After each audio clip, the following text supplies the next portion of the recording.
Welcome back to the campus of San Jose State University and this edition of Equal Time. Our focus is social media, and we have some special guests. I'm Roberto Araujo. I'm a social media consultant and a PR professional at LMG PR. Hi, I'm Faith Cheehill. I'm a content and community coordinator at Beyond, a digital agency. I'm Ted Koopman, and I'm a lecturer in the Communication Studies program at San Jose State University. I'm Dean Eccles. I'm a doctoral candidate in communication and statistics at Stanford University. I thank all of you for being here today. Let's get into it. You know, all universities, all businesses now are talking about social media, how to use it, incorporate it in education, incorporate it in business. But the phenomenon seems to be out of control. How do we understand it? How are we using it? Roberto? There are methods of analytics and information that you can get from any different source online, or you can actually pay for them. You can get free tools online like Google Analytics, or you can actually subscribe to Radiant 6, for instance, that you can use to analyze and find the return on investment for social media. And we want to do research to find out its impact in academia, correct? It belongs in academia in some way, but how? Well, it belongs in academia because everything belongs in academia. It reflects the world that we live in, and as especially in educators in the classroom, it's important that we leverage technology to help fulfill our mission, because some things technology does very well, other things it doesn't do as well. And so we just need to, and what we're doing right now is to figure out the affordances of technology versus face-to-face interaction, and then rebalance based on that. All right, but we heard in our earlier report that some people believe they can multitask and learn at the same time. Now, there are academics, there are faculty in my department in journalism that would say, we don't believe that. What are your thoughts? I would believe that it really depends on how you're influencing your students and how you're talking to your students, whether if you're allowing them to be on Twitter or to participate in a tweet chat during a lecture. Is that encouraged? Are you letting them participate in the classroom? Are you asking them questions while they're doing this? Do you have a copy of all of their Twitter handles so you actually know what they're talking about? I believe that multitasking and learning is definitely achievable. I mean, how else can you expect us to write down notes while you're talking? I mean. Now, Dean, you're studying this at Stanford. Is that really something that we can believe that you can learn while you're multitasking online?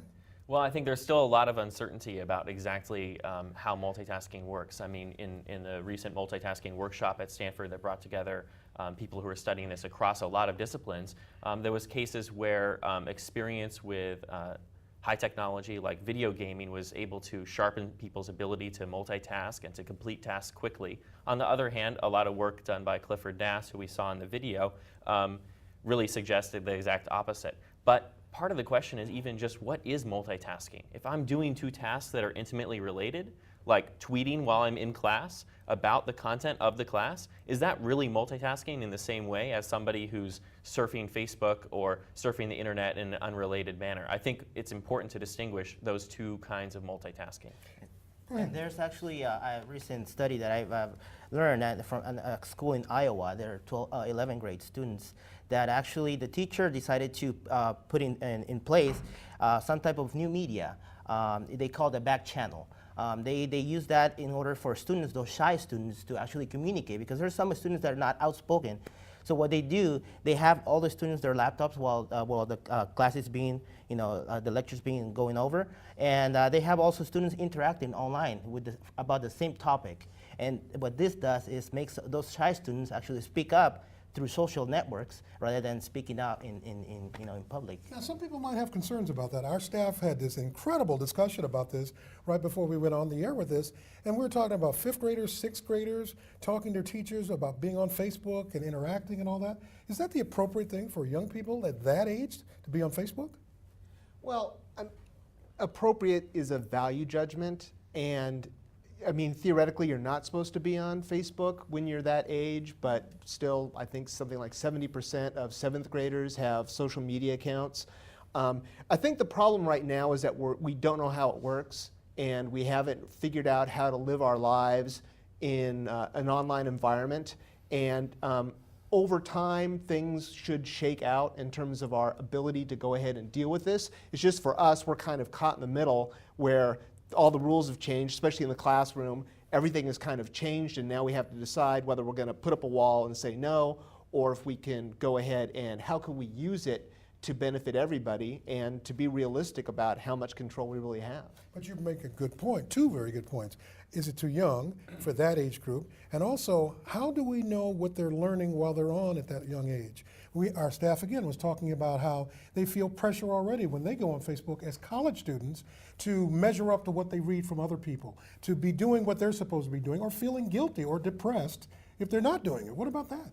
I would think that, I mean, I want to kind of take back to what you first started out with, the idea that, you know, social media is going out of control. And I think that there's certainly so for certain people. I mean, I think that we all know certain people in our lives, even without the use of Facebook and Twitter, will just gab about anything and whatever about their day.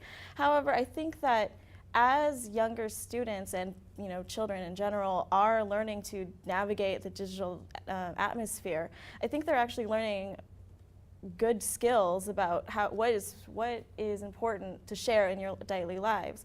I think that as students and people are growing up with social media, we'll find that, you know, babies have Facebook accounts because their parents have created them for them. And so people have digital footprints even before that they've come out of the womb, and that really affects how they're going to be perceived in the future. And you do realize you Yeah. probably frightened a few viewers Oh, just yeah. by saying that, you know?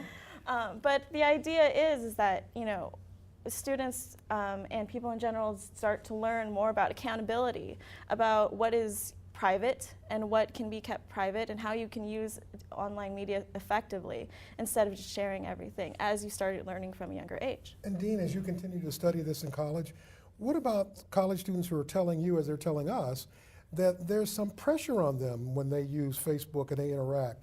I heard the story recently that someone was looking at some pictures or something about a party that somebody was invited to, and the reaction of the student was, well, I wasn't invited to that party. Are those the sort of things that we're getting from Facebook and other sources? I think social media can prompt these feelings of being left out, and it's actually worth contrasting with some of the moral panic we had about television some time ago, right? So with television, people were all talking about the mean world syndrome or the scary world syndrome, the idea that by tuning into the television, you were starting to think that the world was a much more violent and frightening place than it really was. I think social media can do the opposite, kind of create a friendly world syndrome where it seems like everybody's having a good time, everybody is more popular than me, and everybody agrees with my point of view. So I think social media can provide this kind of biased picture onto what's going on in the world, which for some people could lead to feelings of missing out. For others could lead to false polarization, feeling like everybody's either with me or against me in some kind of political view. So it is worth thinking about what kind of lens on the world does social media provide, especially as contrasted with the mass media that we were previously familiar with. And as much as these companies can place limitations, controls, and do registration and all that, this is a free society for free communication. So there's some things that we're just not going to be able to stop. Are there concerns about that? Well, I mean, to go back to what was being said before, I think that definitely social media can be intensely coercive in terms of the pressure to go ahead and to be on Facebook or to, you know, text people or to tweet or to do whatever. But something that Crispin Thurlow at the University of Washington discussed was the idea of the communication imperative, right? In that people will bend communication technology to meet their own needs and desires. And in all of this, we really need to pull back and look and say, okay, what are the things that have been going on in face-to-face, you know, the physical world that we've completely glossed over? Like there's no peer pressure, you know, in the physical world, that dating isn't this like, you know, incredibly stressful, weird activity in the physical world, but it's like, oh, online dating is really weird, or going online is really kind of strange. It really necessarily can't be that much different than what we're doing in physical space. I found that what happens is that basically the internet has a multiplier effect. The new media basically has a multiplier effect over what is already going on in our day-to-day lives, whether it's students or in the workplace or at home. But does it distract in the workplace? Roberto, you've been in our classes. You know that we clamp down on that in journalism. We say we want you to use it, but use it appropriately. And sometimes during instruction, not appropriate. What about in the workplace? Well, I say this.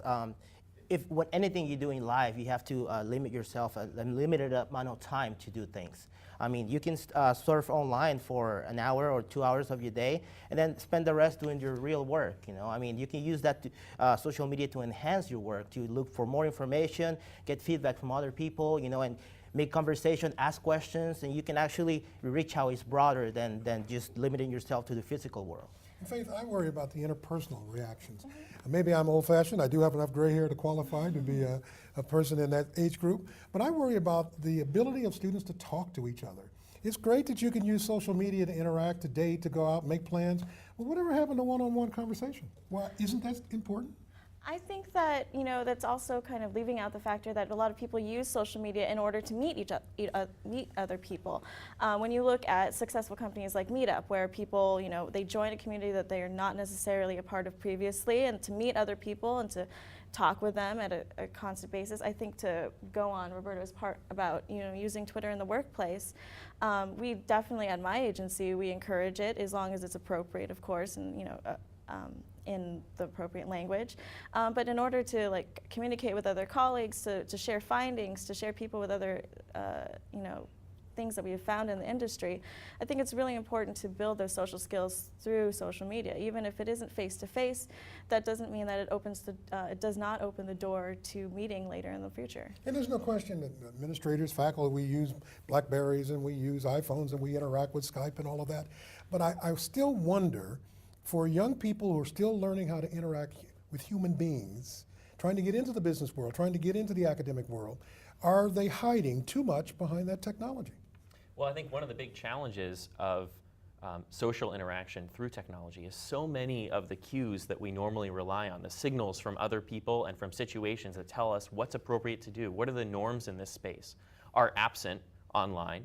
And then furthermore, a lot of those situations, norms, communities can be collapsed because it's all available to other people, or it may change in the future who is observing, who is the audience of what you're producing. And so a lot of the basic signals that we rely upon to have fruitful social interaction in the physical world are lacking online. And so the thing is, we're stuck with that. Because of globalization, a lot of us are going to be working in a way with people who are somewhere else. And so we need to figure out how to make that work for us. Now, if we're stuck with it, which I believe we are, then we have to incorporate it. That's why the School of Journalism here is incorporating social media across this academic mission, because we see the value of using it as a teaching tool. We're using Facebook for this program to interact with our community. Here's my concern. What about false information coming out from sources that may or may not have the credibility we'd like? For years, we've had Rate Your Professor. We've had people talking about teachers on Facebook and on Twitter. And I sometimes hear, maybe you can help me with this, Ted, I sometimes hear students telling me, your class was nothing like what I saw online, they said, before I came in. Are you worried about that? Are you concerned about that? I wouldn't say I'm concerned about it. It's really, you know, students have their own peer networks, and they talk to each other about the classes and how they want to operate in the class. And this is a whole thing about, there's a lot of talk, and there was some early research that said, like, you know, oh, there's a problem with people being online and it's affecting their face-to-face interaction. And I just don't think the research supports that at all.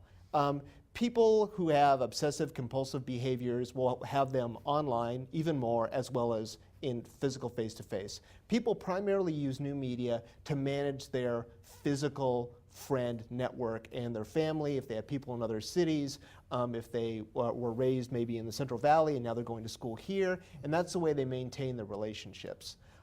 As far as the interruption issue, I saw some research that showed that the average time that anyone in an office can go without being interrupted is about 3 minutes. So this is not a new media phenomenon. Again, it is something that can increase the effect, but it's not something we haven't dealt with in the past. And we put depression in our previous reporting on this as a Facebook possible phenomenon.